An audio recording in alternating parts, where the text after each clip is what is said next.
Ma mère achète une cuisinière. Ma mère est une cuisinière. Dans ces deux premières phrases, on a le même mot, cuisinière, cuisinière. On va voir le sens du mot cuisinière dans la première phrase. Ma mère achète une cuisinière, c'est-à-dire achète un appareil pour chauffer et cuire les aliments. Maman ou bien ma mère achète un appareil pour chauffer et cuire les aliments. La deuxième phrase, ma mère est une cuisinière. Ma mère est une personne qui fait la cuisine.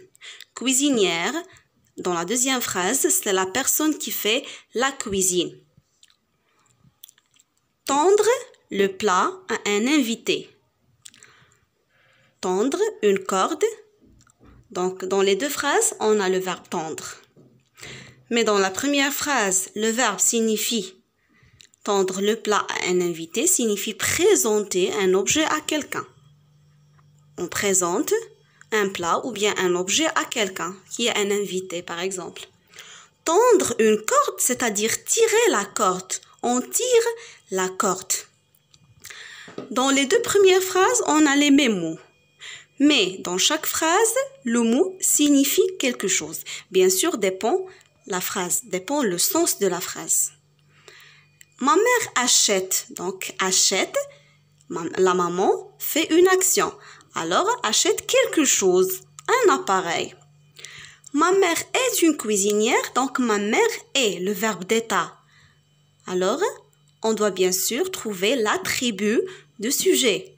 Ma mère est une cuisinière, c'est la personne qui fait la cuisine, qui prépare les repas, etc., les plats.